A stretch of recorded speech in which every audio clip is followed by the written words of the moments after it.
feel free to post questions in the chat box directly to me. Also, this event will be recorded and posted online. Good morning. Today, we're very fortunate to have Dr. Richard Milner and Dr. Erhard Steffens, authors of the Hermes Experiment, A Personal Story. Dr. Milner has been a professor in the MIT Department of Physics since 1988. His research focuses on understanding nucleon and nuclear structure using the lepton probe. Dr. Steffens is a professor of physics at the University of Erlangen-Nuremberg. He worked at the MPIK Heidelberg on spin polarized beams and the targets, and continues to serve various roles in high-energy physics projects such as Hermes and LHC spin. And now, I would like to hand it over to Dr. Milner and Dr. Steffens. So good morning from Boston. Welcome to everybody. It's really great to see such familiar faces and friends, and everybody looks great and hasn't aged a day. So it's wonderful. So to start with, it must be said that this is a different kind of book. We teach and we learn physics as a very logical subject, but that is not how research at the frontier gets figured out. It's messy. It often doesn't follow a linear path. And of course, there are people involved. So the personal story of participation of Erhard and myself in the Hermes experiment forms the central narrative of the book. By telling a human story, we intended to attract a broader readership beyond physics. Our book is written without any mathematical equations or symbols, mainly to share with the curious reader who doesn't have a technical background how a large experiment like Hermes comes about. We have two introductory chapters that explain the current understanding by physicists of the laws and structure of the subatomic world. And we also have appendices that explain scientific notation, as well as commonly used acronyms. However, we also expect the readership to include interested physicists, particularly those who worked on the experiment, of course, or related research. We have made a particular effort to identify the main contributors over several decades, in particular, the large number of young physicists who worked on the experiment and are now leaders in physics, academia, research, industry around the world. So let me spend a minute introducing the structure of matter. This is the stuff around us here on the Earth. At night, it's the solar system, the Milky Way, galaxy, the universe at large. And this is described in chapters 1 and 2 in the book. It all began with the Greeks, who guessed about 400 BC that matter was built from indivisible small particles, atomos, which is the basis for the English word atom.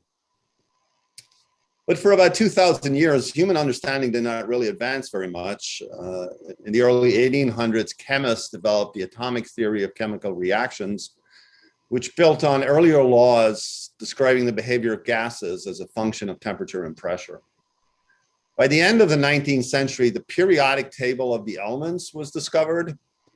It was established, and then the electron, which is point-like and has negative charge, was discovered.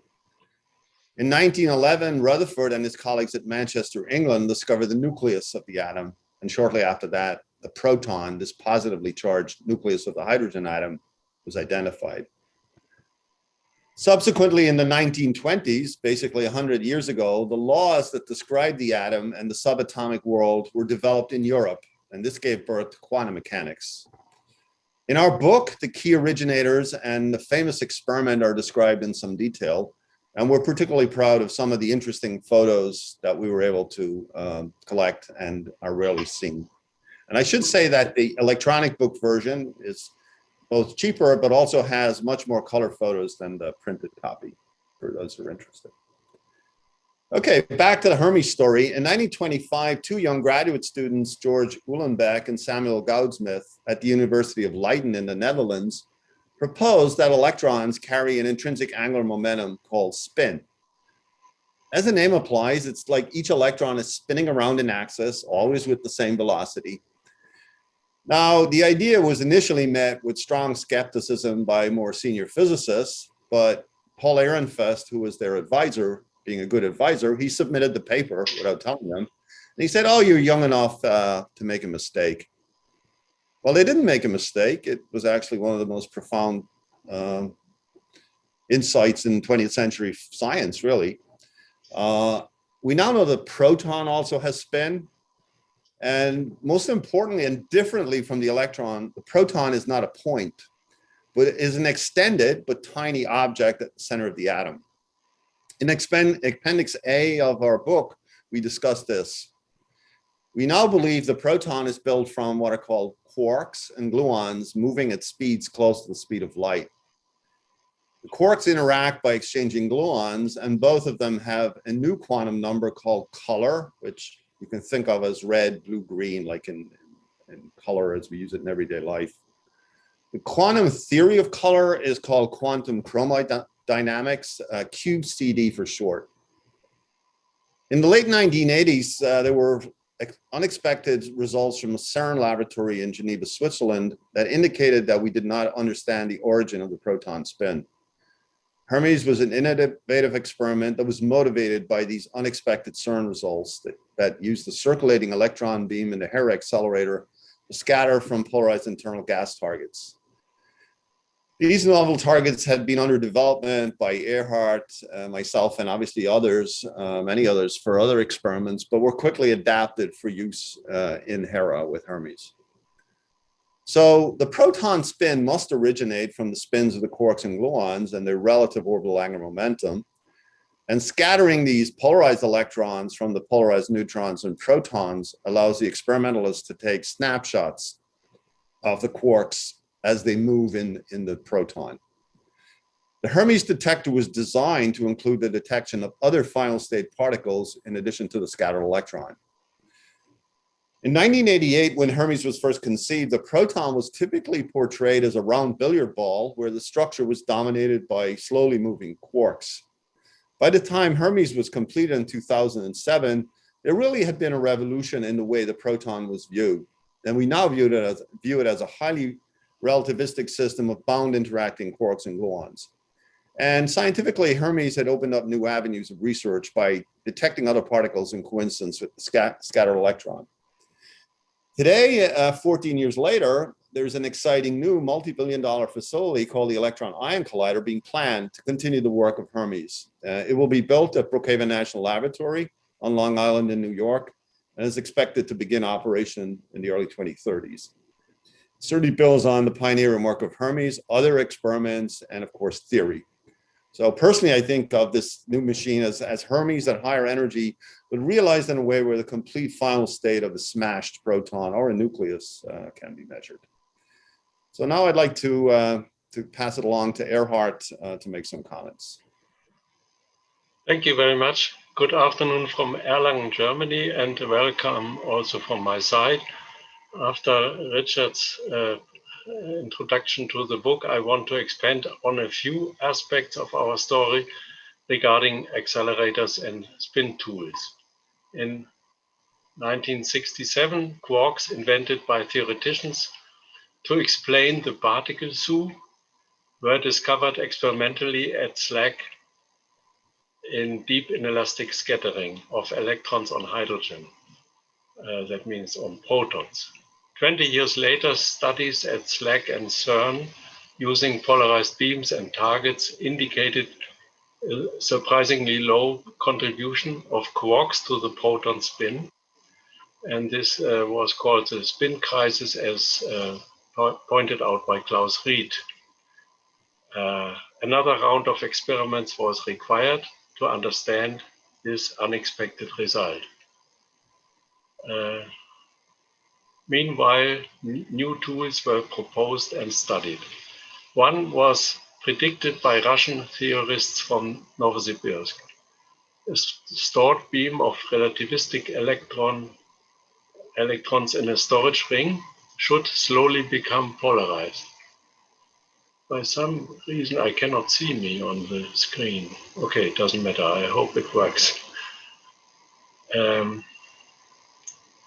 This effect, self-polarization, was verified around 1970 at Orsay, Paris, and Novosibirsk.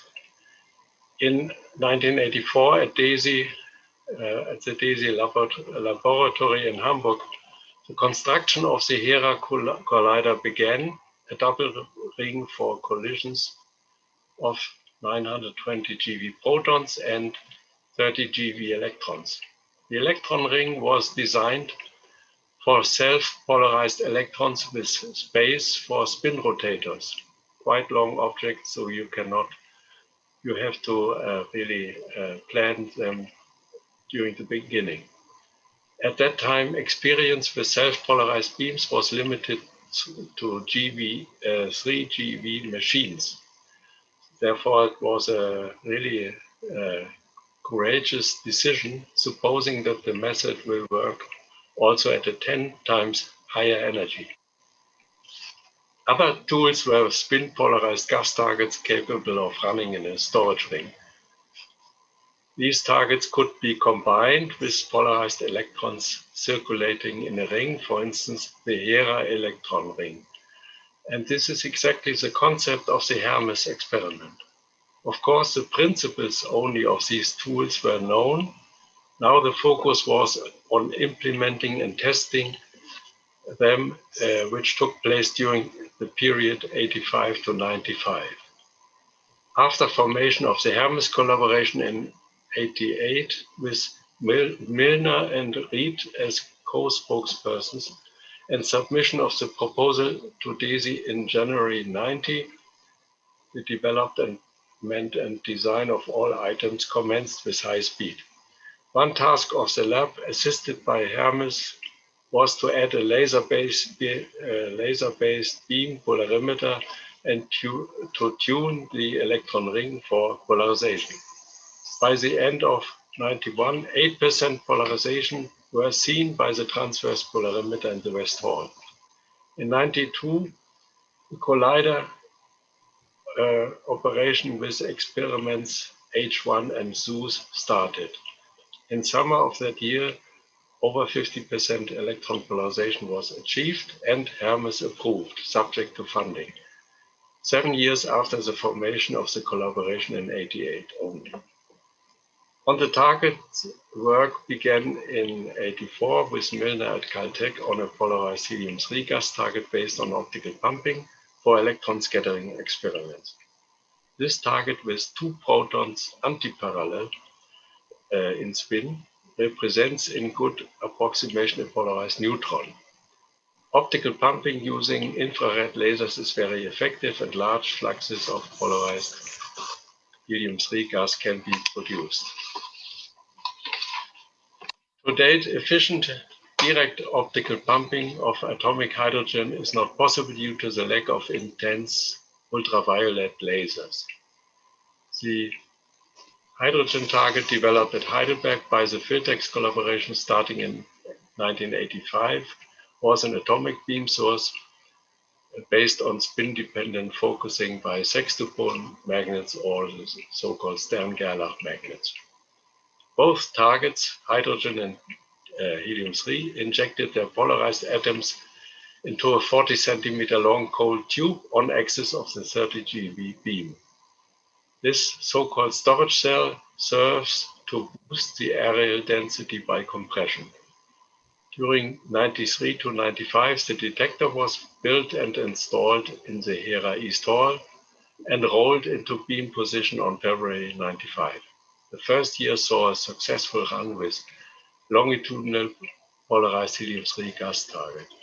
The fact that Hermes could run parallel to the collider enabled more than 10 years of successful Hermes running, which took place in various detector and target configurations. 96, 97 longitudinal hydrogen target, 98 to 2000 longitudinal deuterium target, 2003 to 2005 transverse hydrogen target, and the last 2 years devoted to the recoil detector, resulting in a rich scientific output. About 100 Hermes papers on scientific results, a huge number of thesis works, and more Many more papers on special subjects were published, which is still ongoing. Many young people started their career, which is with Hermes, and moved later to other projects. In close contact with theoreticians, a new picture of the nucleon developed. As legacy of Hermes, several new projects can be quoted. The most advanced, as mentioned by Richard, the electron-ion collider at Brookhaven, the future key project in spin physics. Another spin-off is LHC Spin, a study of former Hermes scientists, including myself, to install and run a Hermes-like target in the 70 V beam of the LHC, upstream of the LHCb detector. We close our book by saying, in this book we tried to capture some of the magic of Hermes, a feeling which is certainly present among those of us who have worked together on that experiment in the Hera East Hall, and which might inspire future generations in an unknown territory, searching in an unknown territory. Thank you very much.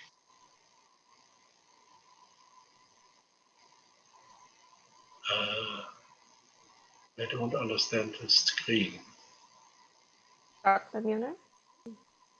Yeah, so I think we were going to, we have participants that will make some comments we'd like to invite. I think we'd start with Dr. Jiangdong Ji, and then we were going to ask the Hermes spokespeople, who I think Yo is on, Ed Kinney, I see Dirk Reichbusch, invite you to make some comments first, and then move on from there, please. So Jiangdong. Well, thank you, Richard.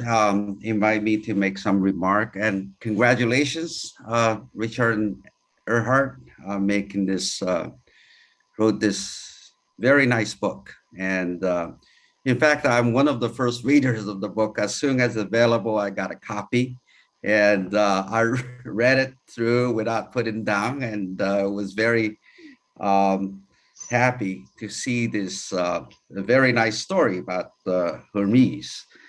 And I think, you know, even though the Hermes has been finished, I think there's an important legacy in this experiment. And, you know, certainly has great scientific output, and also trained a great generation of physicists working on electron scattering.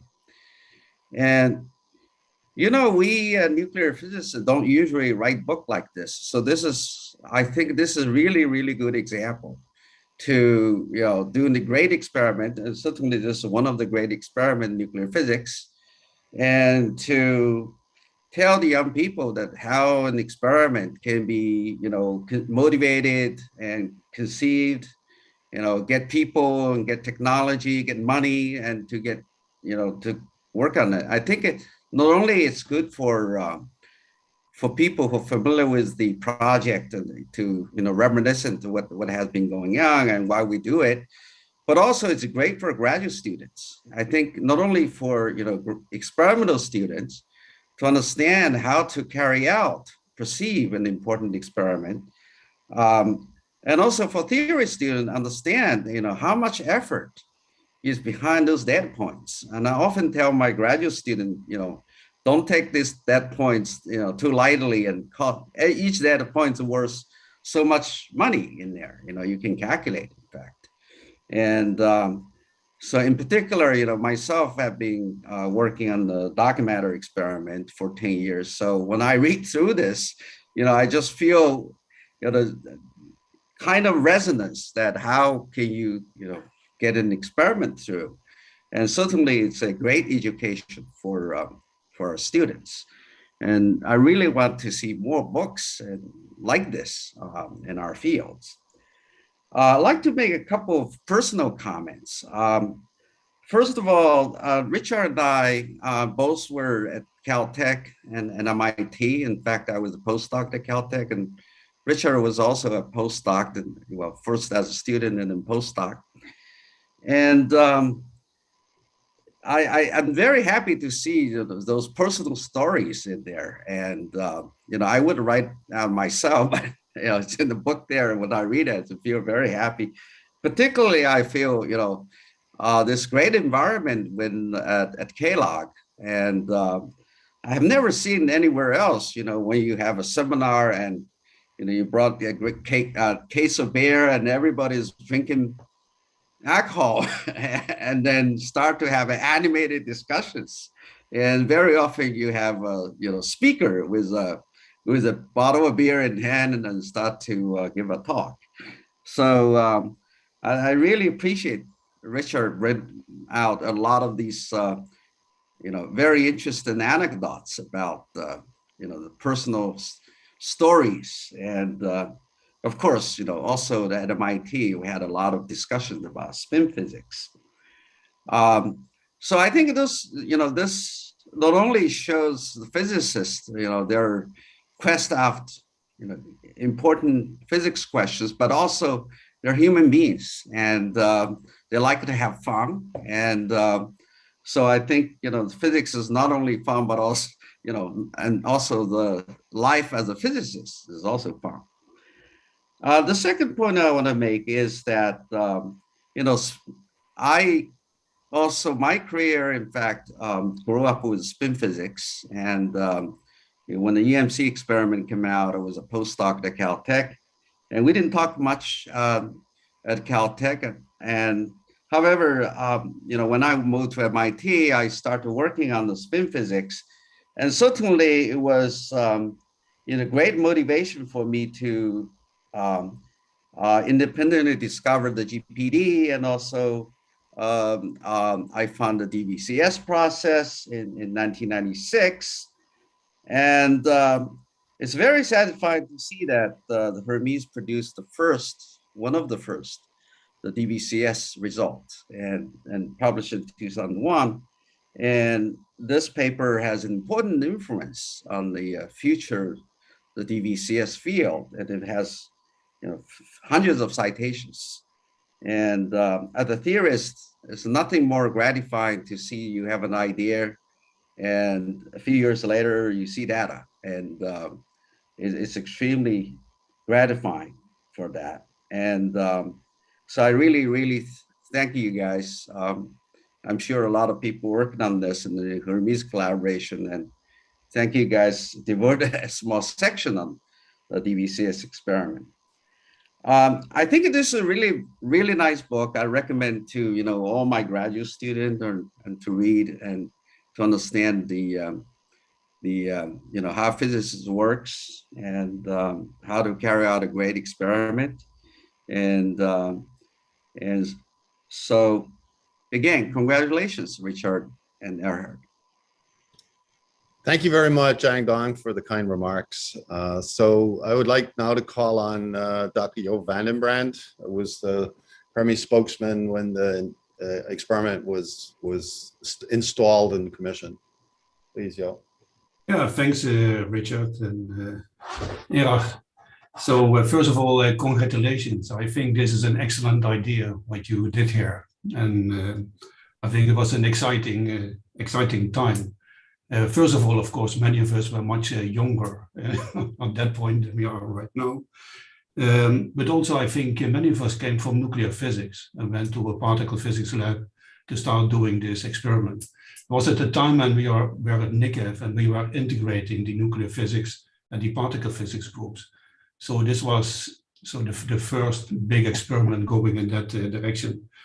What I liked especially about Hermes was that it was very innovative, and all the things with these ultra pure targets, no walls on the targets, and only looking at the ideal of doing an experiment where you put a beam on a target. I think that was great.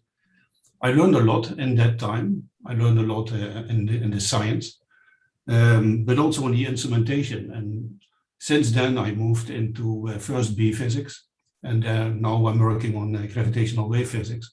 But still, many of the things I learned in Hermes with lasers, etc., I'm still using today.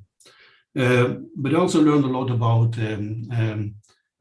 for me personally, how to be in such big experiments and to how to deal with groups and to make this collectively happening. I think it's great to see many of the people that were there in the beginning. As I see like Jim Kelsey, Ernie Elov, Dmitry Topikov, and we did these kind of experiments at Nikev. I see Moskova Mariam, Ricardo Alarcon, Wolfgang Kosch. So all the people that were there in the beginning. I actually moved in the middle of the 90s after the startup. I moved into particle physics. So I was not visible in Hermes anymore. So let me finish by saying that I have very good memories of this experiment. I really enjoyed it. And of course, also the stories about having these social events, I remember them very well, but I will not go into that right now. And so warm memories, and thank you all for doing this. Okay. Thanks, Yo. Very nice comments. Ed Kinney, please. Hi, Richard and Erhard. Congratulations on this great book. This is fantastic, not only as a book, but also your goal of instructing the young people just how these things happen, because I know they're often come into them at a stage where things are more or less done and they don't see just the things happen. One thing I wanted to bring out was that even though this was by far not the first large acceptance experiment, I remember at the time that it was most of the community that was involved were all using the kind of spectrometer systems, and we were all like, okay, it's a big open geometry thing, even though it's fixed target. And I remember lots of debates at scientific meetings about doing a high precision experiment, say at SLAC, but then you didn't get all these other different particles. And I think history has shown that our instinct that measuring the entire final state as much as we could would lead to all kinds of new things. And I think the fruit that came out of that was just fantastic. It's spawned a whole series of experiments around the world to study things. So I just want to emphasize to young people especially that jumping in where you don't really know necessarily everything you're doing is a fantastic way to have a great career. You don't want to just stick to the thing that you know how to do and not expand your horizons. It's really great to see all the names here and all the people. I think even though it scientifically is probably the crowning part of my career, I know in terms of the collaboration and the people working with, that was, even if I had just been sweeping the hall in DESY, that would have been worth it. It was just fantastic to work with people from all around the world. Going out the Thursday night parties and all that kind of stuff it was just fantastic. It really was the best part of my life. Thanks. Thanks very much, Ed. I see Dirk Reichbush, spokesman of Hermes. Dirk, would you like to make some comments? Yes, congratulations, Erhard and Richard. I remember that back in the old Hermes days, we always talked about, well, we should write this up in a book. The Hermes story will make a great book. And I'm just so happy that you two took the effort and the challenge to write it down in a book. And it's all that we dreamed of. And it's more than that. It really captures the spirit of what we had in Hermes. For me, coming to Hermes, I came from small-scale nuclear physics experiments, like a lot of us, and that this was the first time that we really went for a larger collaboration. And I've never seen this experience of the larger world coming in. I've never repeated that in my life, and you really show this in the book, how this happened in Hermes, and how this bunch of irresponsible nuclear physicists came together and made a great experiment. As Ed just said, it was the highlight of my scientific life. And I'm just so glad to have been part of Hermes, and your book really brings it all back to life again. Hermes was more than just experiments, more than just publications. It's whenever I meet the old Hermes people at CERN, or even now with the Einstein telescope, where a couple of old Hermesians are present, it's always the old Hermes gang that we find, and this spirit, you show it in the book, and I'm so happy that I can now show it also to other people who never had the luck to be part of Hermes. Thank you. Oh, thank you, Dirk, for those remarks. So just calling on Moskov, Marian, please. Hello, everyone. I'm very happy to see all of you. I don't see myself, but okay, that's fine. Oh, we see you. We see you. Okay. So Hermes was a great experiment, first of all. And people who, like Richard and Klaus Lietz, who initiated this proposal, were, every one of us are very thankful. So the idea of the Hermes at the beginning was sort of G1 and E prime, but then it was a large spectrometer, which you can detect final states. And I was always talking about the final states. And one day, even Wagner invited me to his office and said, stop talking about final states. You are designed to make G1 measurement. That's it. You have to do that. And I said, how do you know what will come out from this experiment? And it appears that the most highest impact of Hermes was not on E prime. Highest impact was on a semi-inclusive, DVCS, and other stuff. So now, I remember when G published a paper, 1996, of DVCS, I was trying to understand how we can measure that. I called him, I called Tradyushkin, and they said, we have no idea. Tradyushkin boldly said, my task is a theory. How you do that, it's your problem. And finally, we understood that this interference may be used, and we did it.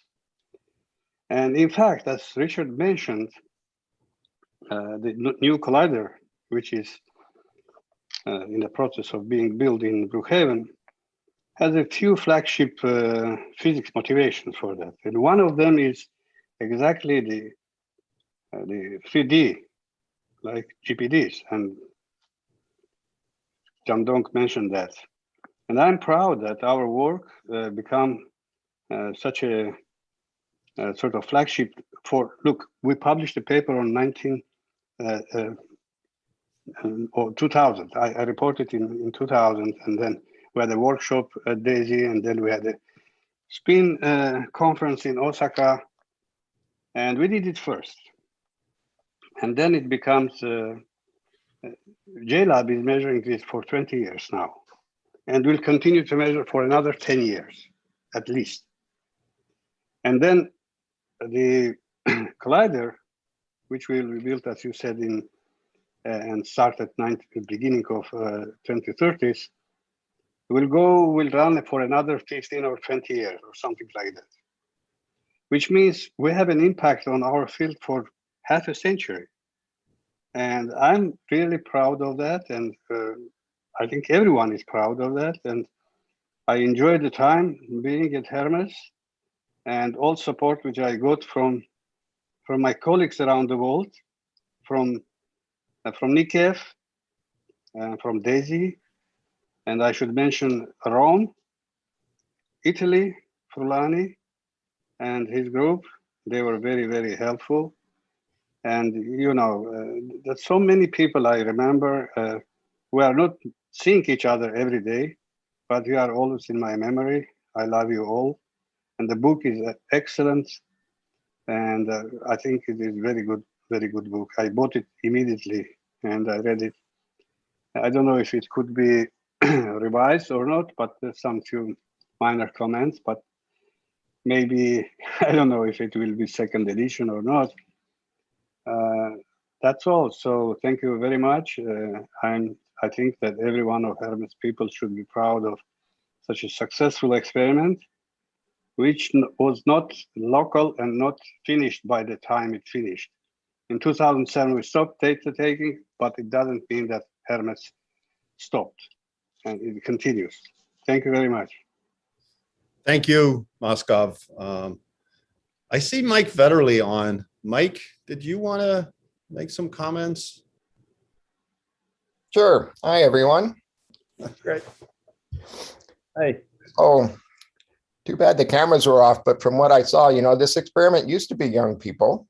That's the one thing that I remember about it most, is how quickly we got everything done and the amount of effort that was put in a lot by the young people. I remember doing things that it was better that the lab didn't know about, like sleeping in the East Hall, which we weren't supposed to do. And Erhard mentioned the polarimeter, which was almost a whole experiment in itself that we had to do before we even got approved. And what I remember about Hermes is the amount of effort that people put in, and you know, that everybody really loved it and was really dedicated to the experiment. You know, I've gone on to work on Atlas, which has 3,000 people in it. And, you know, while the discoveries we made on Atlas are made probably more impact than Hermes, Hermes is still, to me, the highlight of my career, because everybody had their role to play and contributed.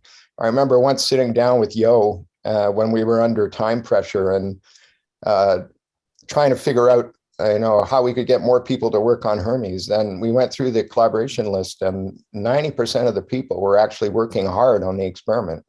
It's just that the amount of work that had to get done was so big that we were under constant pressure, and everyone stepped up. So that's what I remember about Hermes, is the dedication of an awful lot of people who had a common goal, and we all had fun with the physics. So thank you for you know, publishing the book and reminding us all of what that was like. I mean, like I said, you know, to me, Hermes is still the most fun I ever had as a physicist. So nice. We should probably turn all the cameras on at the end so we can all see each other. I know bandwidth is a problem, but we should probably do that at the end of the Zoom call. Great idea. Great idea. Thanks, Mike. I see Jeff Court. Is Jeff Court on? Yeah, Jeff, did you want to make any comments?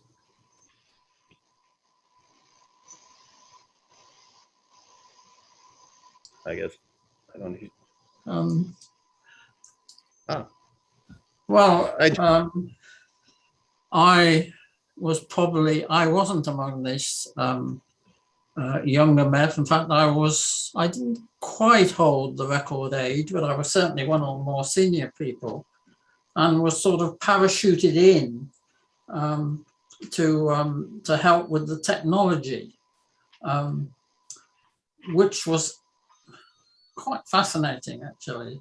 That in itself, independent of the physics, getting that technology to work was, to me, one of the most interesting things I've done in the whole world of physics. And also the atmosphere of the experiment was great.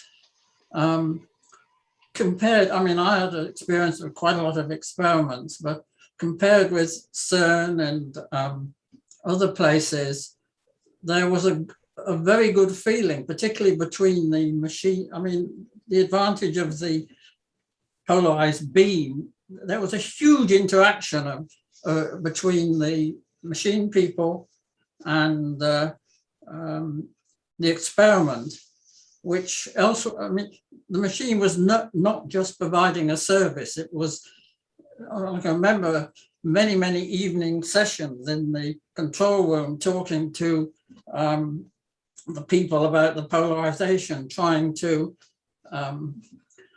optimize the beam polarization. It was a wonderful atmosphere.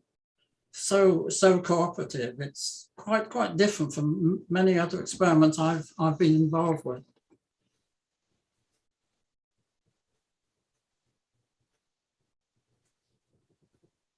Okay, great. Well, great to see you, and thank you for those remarks.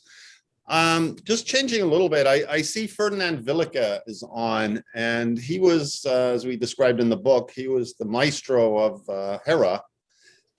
So I don't know if Ferdinand, if you want to make remarks or say anything, please. Okay, so good afternoon, good morning. So thank you very much for remembering the machine people who provide the beams for your experiment. I'm very glad to see that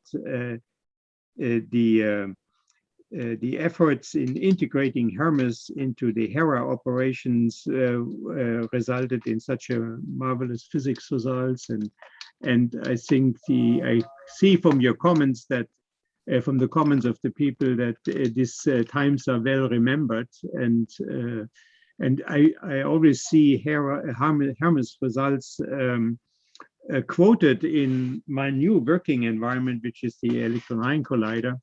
So I think it's I think I feel very satisfied of having been had my modest share of contributing to the results of this experiment. So congratulations. I haven't read the book. I hope I will get my hands on a copy, and so happy to see you all, and happy to see that you all have very good memories on this experiment. Thank you. Thank you. I see Caroline Riedel. Carol, would you like to make some comments? Sure. So I was a grad student at Hermes. I defended my PhD in 2005. And I still think back to Hermes, missing it incredibly. So this, I think, was also the best time of my life. I stayed with Hermes for some more time. So I lived in Hamburg until 2012, and then I moved on to Compass at CERN, and then later to S Phoenix at Brookhaven National Lab. And I'm now in Champaign-Urbana. And the Hermes physics that has been carried out was always it's great to remember it, and we continue building on it. So whatever we work on now. And but one thing I wanted to point out was the specialty working at Hermes were the people, and I think this has been mentioned by several of the speakers today, that the unique feature of the Hermes collaboration was how people worked together. We all moved in one direction. It was just a collaboration of a size that you can know everyone, you know everyone's face, at least at the time you were there. And this is certainly not the case anymore with the larger collaborations that many of us are working in nowadays. And Ed also mentioned the Thursday evenings out, the offsite meetings that we continued, I think, until at least 2010 or 11. So that was a highlight. Yeah, I will never forget Hermes, and maybe one day we can all meet together again for a seminar and for the, I don't know, 20th anniversary of end of data taking in 2007. And thank you very much for writing the book, Richard and Erhard. Thanks, Caroline. I see Andrea Schaefer. Andreas, did you want to make some comments? Yeah, I can say a few words. I mean, no? Do you see me? Yes, no. Yes, yes. Yeah, I'm a kind of exception in Hermes because I was a member of the collaboration, still am, I think. But I'm a theoretician, always was. I was a young theoretician when this all started. And that was really, like for everybody else, a thing which determined what I did in my further academic life.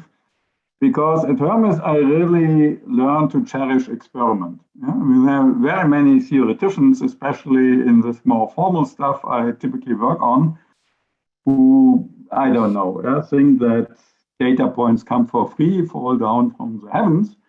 And that I understood is really different. And I've always enjoyed and still enjoy a lot to speak with experimentalists, because they really pose those questions which really concern physics and which you should concentrate on rather than doing whatever, yeah, some higher order calculation of something and stuff. Yeah. So I greatly enjoyed it. I profited a lot. It's not so clear to me how much Hermes profited from me, but at least for me, that was an extremely valuable element of my early career. Great. Thank you, Andreas. Marcus Diefenthaler, would you like to make some comments, please? Yeah, thank you. Congratulations on this exciting book, which, like you heard in the previous comments, really also brought me back to a really excellent time in life.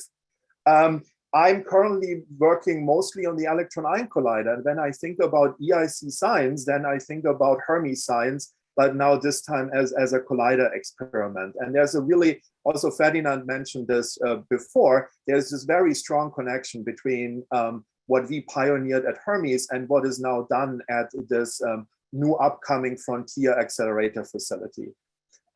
You all mentioned how much fun it was at Hermes. I can only echo that. And to me, some of the things which were unique about that compared to other experiments was Hermes had an excellent structure. And this structure really also encouraged, it gave younger people space to actually contribute to the experiment. And I think it was also pioneering in the role of diversity and inclusion, thinking, for instance, about how many female scientists have been in management roles at Hermes over the period of the experiment. The other thing I think was really unique about Hermes was simply the critical mass of talent which was combined there. And this was also mentioned by many before, that we all have been friends and we enjoyed going out with each other and not only exploring the inner structure of Hermes, but also exploring the outer structure of DESY and exploring the nightlife of Hamburg. What I like about the book is it's also a reminder about what a long journey it is to build an experiment, from the first idea, making the experiment work, funding-wise, building it, running the experiment, and then getting the exciting analysis results out. And this is a reminder, I think, for everyone who's now working on the electron-ion collider. We are excited that this project is going forward, but it will be a lot of work and it will be a lot of time to make it work, to build it, to run it, and hopefully a lot of the lessons, I think, what we learned at Hermes from a management point of view, from a personal point of view, and of course from a scientific point of view, will play an important role in the electron-ion collider. And I think this book is just a really has a lot of anecdotes with that, but also has a lot of lessons in there. So thank you very much. Thanks, Marcus. I see Jim Kelsey. Jim, did you want to make some comments?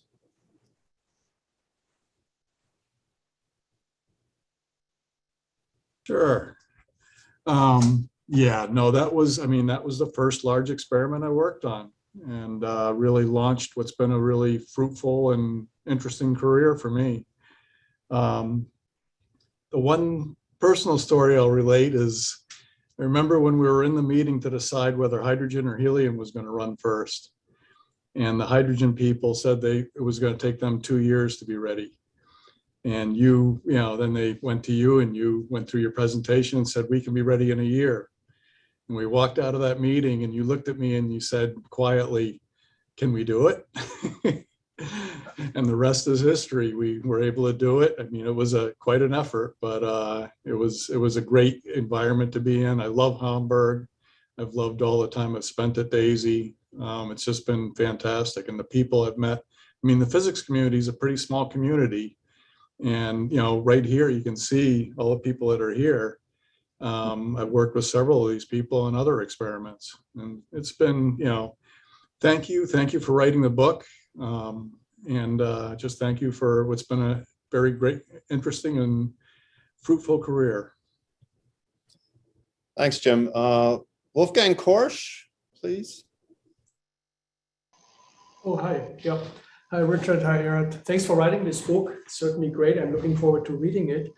And yeah, certainly I have been fond of Hermes. It was just great. I learned so much, met so many good people. And basically the reason why I'm here is thanks to Hermes. I mean, really, it gave me a lot. And it's interesting. I'm not sure, but I might be the very first graduate student on Hermes, because I joined the MPI and Erhard's group as a diploma student, and we were in the process of developing an internal target for Filtex.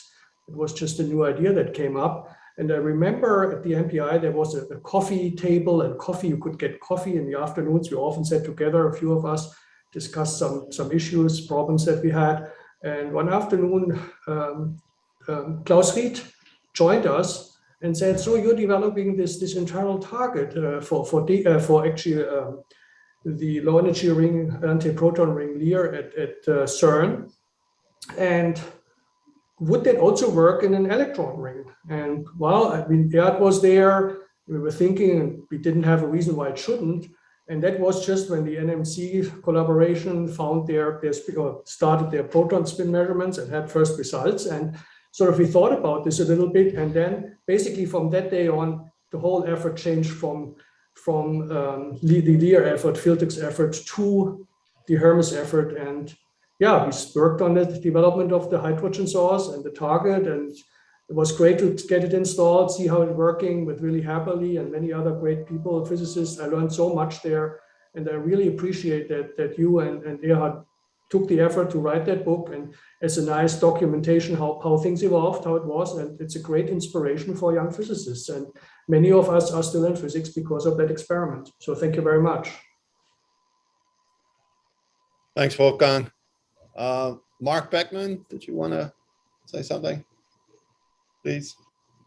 Sure. Thank you very much for inviting me, for calling me, as I'm one of the guys who chose 18 years back to leave science and to move on to industry. And because of that, of course, I'm not dealing with the spin structure immediately any longer. But it is amazing, first of all, to that feeling which is still there, to see and listen to you. That is an amazing feeling. Like, it still feels like coming home. And secondly, also in hindsight, there's still a lot of things I can apply in my now different position in industry. Now I'm in medical device industry. I'm now building or helping to design angiography systems. And that is coordinating a development force of roughly 500 people in a global setup. And it is amazing to see how many of the principles, which many of you already mentioned, we still apply, even though we call them differently now. Now we use terms like agile development, lean methodologies. But if you really dig deep and understand the root causes, many of the things which many of you mentioned, like it's the very good personal connection you have, it's the joint, you work towards a common goal, and that really brings together an enormously powerful team. And this is what we still try to apply. So thank you very much for having me, for inviting me. And it's always a pleasure to see and listen to many of you. Thank you. Thanks, Mark. Pasquale Danesa, did you want to make a comment, please? Hi, hello, yes. Good afternoon, everybody. So it's really a pleasure to be here. But let me talk about the future of Hermes. I'm not kidding. I'm not kidding. But maybe somebody of you knows that we are installing the Hermes technology, the one that we used for that target, at the Large Hadron Collider at CERN, using the LACB spectrometer. That is really a super Hermes. If you see the detector, it's really Hermes, of course, 20 years later. And a group of former Hermes members that I have the honor and privilege to lead, including Erhard, is installing this target at LACB. We have already installed the unpolarized storage cell. It's really looks like the Hermes one, a little bit more complicated, but it's that one. And we are starting the unpolarized physics with this fantastic collider in next year, basically. And we are studying the polarized target cell, really starting from the ABS, BRP, you know, all these things that in Hermes were so recurrent. And then we are bringing polarization, the polarized physics, the DESY. So really, for at least for me, for a group of friends, the Hermes story doesn't end. We really continue to carry on our flag. Great, thank you. I see Wolf Dieter Novak, please. Hello, everybody. It's not so easy to say something after all these interesting words we have heard in the last hour. That's the hi Richard, hi Erhard. I hope that I can bring something new. This is especially, let me call it, cultural aspect of Hermes. Hermes was conceived exactly, basically, the year when the German unification was taking place. So Mr. Gorbachev changed the world at that time. He finally allowed the US and Soviet Union physicists to sort of unify on a large geographic scale. This was seen in Hermes. We have American groups, we have Russian groups. And on the small scale, if you like, something similar happened between Western and Eastern Germany. Zeuthen, this is the former Institute of High Energy Physics of the former Academy of Science of East Germany, was asked to collaborate with DESY already before the unification as a sort of one of 5 big topics that led to the scientific unification of 2 Germanys. And there was a H1 group, there was a Zeus, and after all, there was a Hermes group formed in the new part of DESY, Zeuthen, in 1992, which was, as we have heard, exactly the moment when Hermes really became into action. And I had the pleasure to be there from the very beginning. I was still somewhat younger. Later on, I managed to lead the DESY group of Hermes with many very talented colleagues. We had young people, we had more experienced people. Some of them I miss really today in our meeting, like Jim Stewart, Elke Aschenauer. And I do also miss Klaus Ried. I haven't heard about him anything. I hope he is still well. Other names I would have loved to have also here in this conference today, but I'm happy to see all of you. And this was my main point, to say Hermes had not only scientific impact, not only personal impact, it had also a cultural impact. For me, this is a really very important thing. Thank you. Thank you. That's a very interesting point you make. Thank you, Peter. Lara, Bernardo, would you like to make a comment?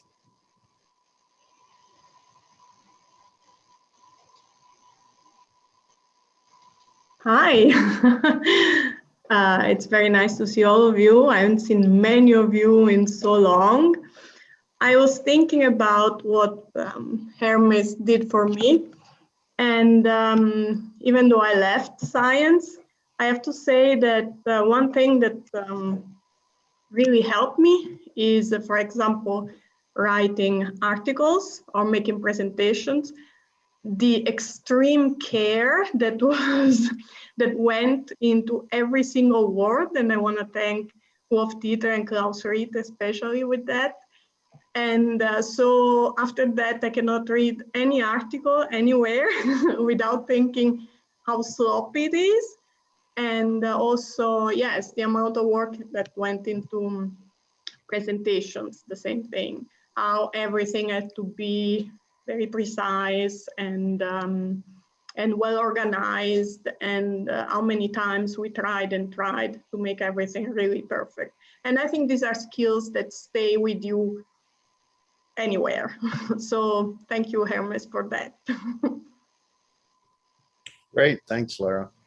I see Horst Fischer. Horst, did you want to make some comments, please?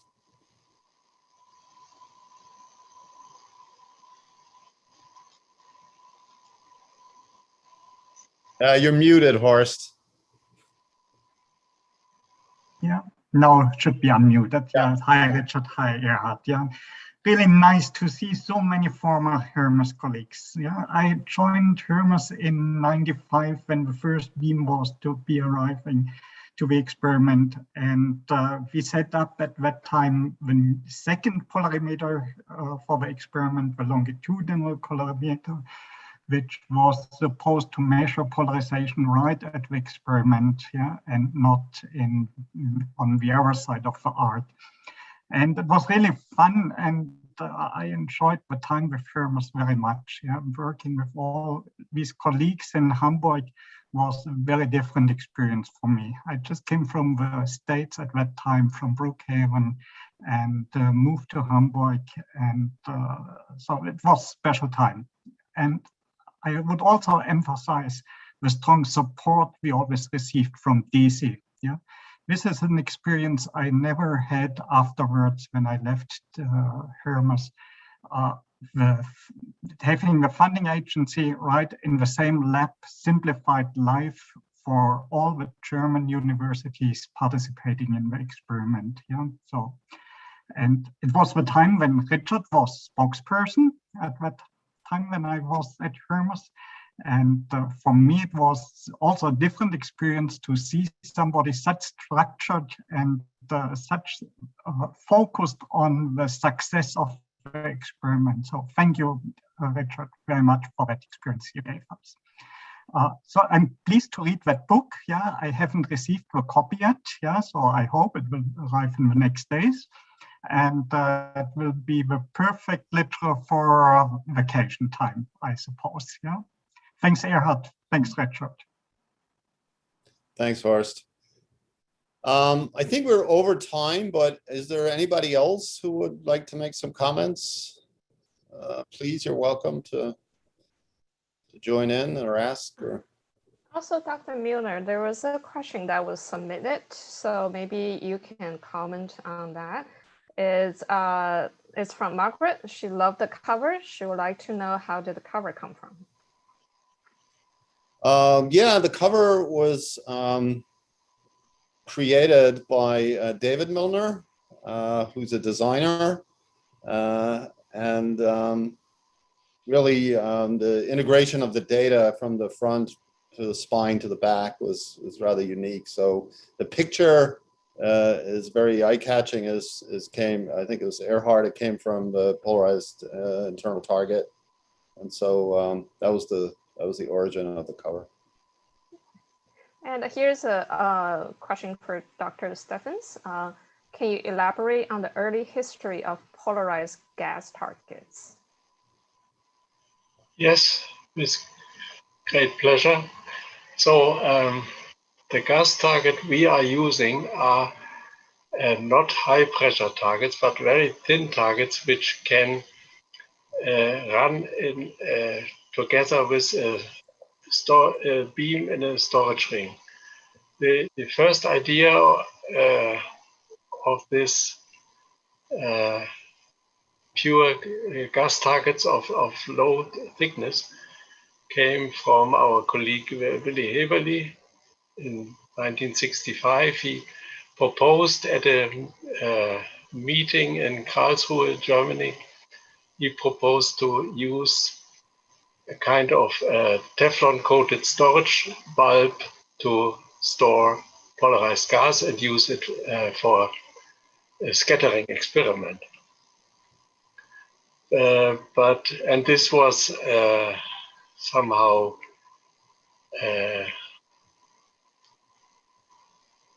I think the model or the idea came from the hydrogen maser, where such a storage bulb is used to store polarized hydrogen gas for spin resonance experiments, and especially to use it as a frequency normal. Okay, and then nobody took up this proposal, and then 15 years later, Willy assembled a group of students, and they built a test experiment and found out that this really worked. They could store polarized gas in a storage bulb where all the atoms did in average about 1,000 Wall collisions without changing the polarization. And this was the proof that one could use this idea. And then it went on to optimize the storage cells. So one of the first experiments with hydrogen was done in Heidelberg at the test storage ring, which then somehow convinced us that this is a technology useful for other storage rings, like the antiproton storage ring at CERN or the electron storage ring at DESY. So this is the main history of these targets which we are using. Thank you. Thank you. We have now come to the end of today's event. Thank you, Dr. Milner and Dr. Steffens. We encourage everyone to give this book a read, and we're offering a 25% discount to today's attendees. I think someone suggests to turn on the camera so everyone can have a little casual chat. So please feel free to do so for the next few minutes. Right. Thank you, everyone. Okay. And someone suggests a group photo.